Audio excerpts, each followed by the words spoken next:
kami di Wanita hari ini, seperti yang kami wawarkan mengenai topik kita hari ini iaitu move on. Bercakap mengenai move on ni, sebenarnya kita nak tahu senang ke susah kita nak move on ni, ataupun apa agaknya impak besar yang memberi kepada individu itu sebabkan move on orang sekeliling ni khususnya.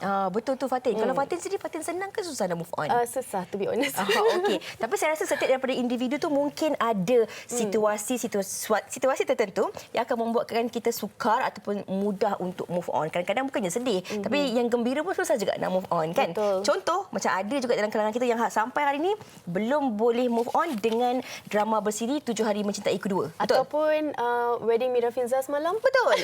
Okey. Dan kita nak tanya kepada tetamu kita pada hari ini. Tadi kita dah pun bersama dengan Elvin. Dan sekarang ni kita bersama dengan Syifa. Apa khabar Syifa? Baik. Tadi kan saya nak sebut Syifa, tapi dalam kepala otak saya macam sebab muka dia sama dengan kakak dia. Betul, macam delay sikit tadi kan. Dan juga kita bersama dengan Encik Fazli selaku penulis motivasi kita. Apa khabar Cik Fazli? Alhamdulillah, move on hari ini. Saya baru nak tanya sebab Cik Fazli kongsikan masalah Isu tangki kosong tadi. Okey, kalau kita cakap tentang move on ni, mungkin saya tanya kepada Syifa dululah. Kalau cakap tentang move on ni, kita selalu sebut tentang move on ni. Come on lah, cepatlah move on. Selalunya kita kaitkan dengan putus cinta, kesedihan, kehilangan. Tetapi bagi Syifa sendiri sebagai seorang individu, apa perkara yang paling Syifa rasa susah untuk Syifa move on? Perkara sedih ke perkara gembira? Perkara sedih lah, sudah tentu.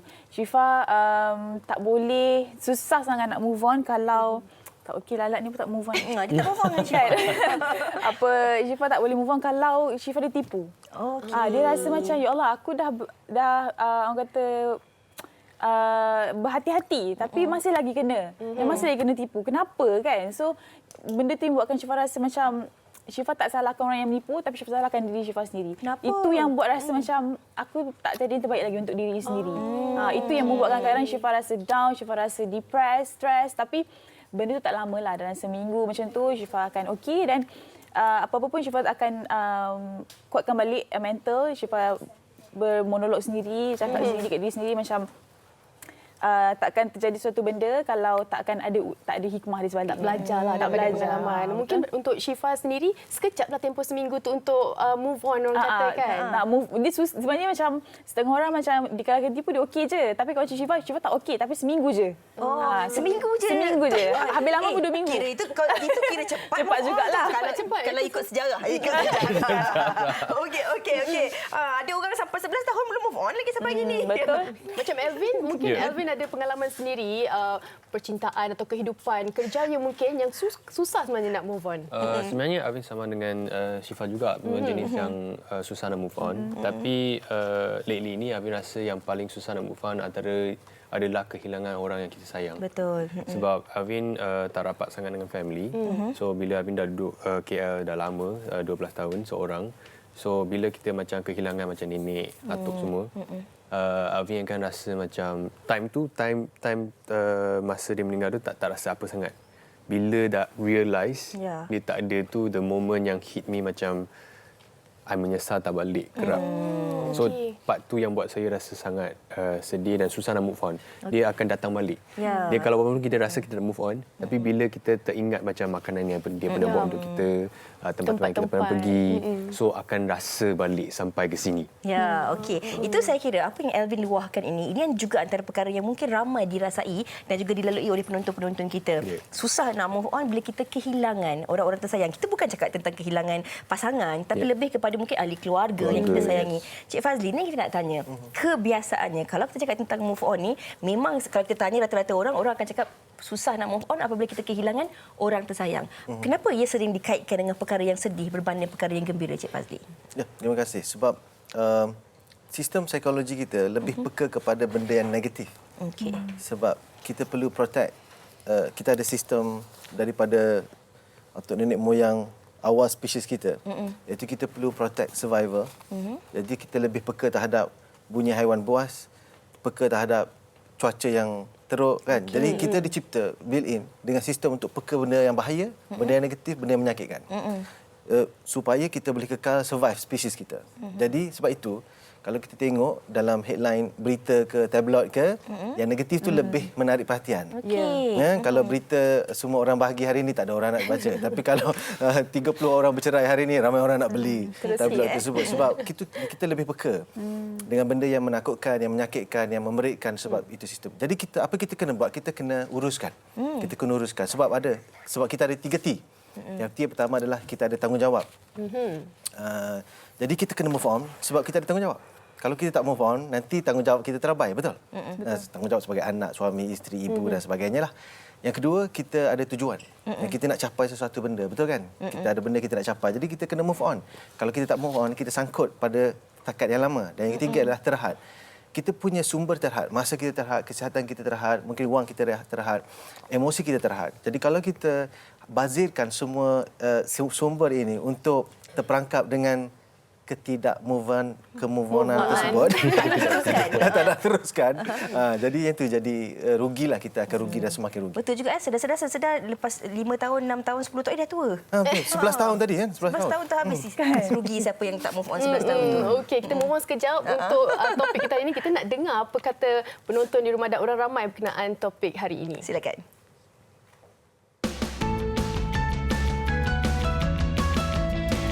Biasanya lelaki dia orang pertama move on. So first week, second week lelaki tu memang I'm a free man lah ini. So dia pun happening lah. And then the girl first 2 weeks tu dia of course sedih. After that lelaki pula yang merana selepas tu. Pada saya lah, dia kalau lelaki, dia awal-awal dia cepat move on tapi nanti dia akan datang balik. Tapi kalau perempuan, dia awal-awal dia macam nangis-nangis sama-sama. So bila dia dah move on, dia betul-betul dah move on lah. Lelaki cepat move on tapi bila dah ada masalah tu semua, nanti lelaki akan cari perempuan tu balik. Perempuan dia lambat move on tapi sekali dia move on, dia akan terus lupakan lah, macam tu lah. Akan pergi karaoke, lepak dengan kawan, rekod diri, menyanyi. At first memang melalak lah. Lepas tu, busykan diri macam dah lama, dah selesai tu, saya akan busykan diri buat. Macam saya musician, so saya akan main muzik. Banyak dengan family aku, banyak dengan family tu kerja. Kadang-kadang biasa lah, kadang nangis ke malam-malam sedih semua kan, teringat balik kan. So kita terpaksa hadap benda tu lah sebab tak boleh lari pada masalah. Bagi saya, biasanya saya ambil lama sebab past relationship kan. Biasanya I dengan satu perempuan, maybe 1 tahun, then after that, dia break up with me, I 3 tahun single. Dia move on tu tak semestinya move on completely tapi sebab kita cukup kuat untuk nak lupakan, kita boleh live on kita punya life kita. Dalam percintaan, dia berpisah dengan girlfriend dia dah 1 tahun move on, dia 3 tahun single. Itu antara fenomena yang berlaku kesan daripada move on ni. Kita nak tanya Alvin lah, mungkin Alvin sebagai lelaki, susah atau senang lelaki nak move on atau tempoh waktu ataupun apa agaknya tindakan Alvin kalau dalam kesedihan tu untuk bangkit balik? Sebenarnya untuk lelaki kan, walaupun nampak macam tough, tabah dekat luar, so bila kita macam dengan kawan-kawan kita tak tunjuk sangat kita macam sedih. So bila seorang dalam bilik tu kita akan macam let go. Yang akan nangis menjerit kat dalam bilik ataupun dengan orang yang macam ibu bila orang touch pasal bapa yang kenapa sedih tu kan. So macam mana Alvin bangkitkan semangat sendiri adalah pergi melancong. So just take a deep breath, pergi jumpa orang yang tak kenal, go to macam tempat-tempat yang tak pernah pergi untuk alihkan perhatian sementara. Walaupun dia tak membantu sangat, kadang-kadang bila kita akan teringat-ingat juga kenangan yang kita pernah ada. Tapi you have to try your best to go and alihkan tumpu perhatian. If not, you punya negativity orang akan rasa. So Alvin jenis orang yang tak suka orang akan terjejas dengan negativiti kita. So akan jauhkan diri daripada kawan-kawan supaya kita dah bangkitkan semangat semula sebelum kita balik ke pangkuan apa-apalah. Bagus Alvin ni. Alvin tahu cara untuk mengawal emosi Alvin sendiri. Yang penting Alvin tak nak orang di sekeliling Alvin juga merasa aura negatif tu. Saya nak kongsikan juga kepada Cik Fazli, Alvin dan juga Syifa, Fatin dan juga penonton. Baru-baru ni saya ada menonton satu siri. Siri tu filem pendek tajuknya Toko Mantan. Cara untuk dia melupakan kenangan ataupun nak terus move on dengan saat-saat sedih, kehilangan bekas kekasih ke ataupun pasangan mereka dengan menjual segala barangan-barangan yang ada kaitan dengan kekasih lama. Tadinya toko mantap. Jadi tak nampak barang tu. Dan setiap cerita tu ada sejarah dia. Tapi kalau berbalik pula kepada Syifa, kalau Alvin itu caranya. Ada orang barang-barang dibuang ataupun dijual ataupun diberi kepada rakan-rakan sebab tak nak ingat ni. Tapi kalau Syifa sendiri, apa yang Syifa lakukan untuk lebih ekspresif lah, untuk tak nak rasa sedih, nak move on? Shopping. Tak, ya, itu satu bagusnya I tak macam tu. Syifa jenis yang macam Alvin juga, kita akan cari benda yang kita akan buat. Contoh, kalau kita nak move on daripada putus cinta, Syifa akan busykan diri. Syifa akan bangun pagi, subuh-subuh tu pergi gym, kononnya pergi gym kejap je lah 2 minggu macam tu je sebab nak move on. Pergi gym, penatkan diri pagi, lepas tu tengah hari tu buat kerja, petang buat kerja, keluar dengan kawan-kawan. So by malam kita dah penat. So bila kita dah penat, kita dah tak fikir dah benda tu. Kita dah tak fikir ini orang kata cara move on low budget lah. Tak payahlah pergi melancong lah apa semua. Kita pergi keluar dengan kawan-kawan, busykan diri semua. Masak, suka kawan datang. Masak, kawan datang, lepak dengan kawan. Syifa rasa bila kita bersedih, kita kena selalu ada orang yang selalu support kita, kawan-kawan bagi kita gelak apa semua. Tapi bila diorang balik, kita akan sedih balik lah. Benda tu kejap je lah, dalam 2-3 minggu macam tu je. Cepat ya dia move on sebenarnya? Betul. Syifa memang cepat. Syifa nampak itu mental tu kena kuat lah. Apa-apa pun Syifa memang berbalik kepada mental. Syifa memang jenis cepat move on. Tolong bagi tips. Nak bagi tips. Itu blok kedua nanti. Blok kedua. Okey. Mungkin apa orang kata faktor sekeliling juga bermain peranan. Macam Encik Fazli, kadang-kadang bila orang sekeliling tu tidak orang kata menyokong perasaan seseorang itu, mungkin move on tu takkan berjaya. Mungkin boleh ulas sikit. Ya, betul. Dipanggil environment ataupun ecology support sangat penting. Okey. Macam tadilah, ada yang pergi shopping, kawan-kawan ada yang kawan-kawan kan. Sebab ada satu kajian tahun 2007 oleh seorang namanya Gary Lewandowski. Dia kata masa tu orang 71% orang mengambil masa 3 bulan untuk move on. 3 bulan? 3 bulan. Tapi 10 tahun kemudian ada satu kajian lain dibuat oleh OnePoll.us 2017. Secara majoriti kata 6 bulan. 6 bulan baru boleh move on. Tetapi ada beberapa kajian menunjukkan bahawa tidak ada waktu spesifik, bergantung kepada tahap betapa mendalamnya perasaan lah.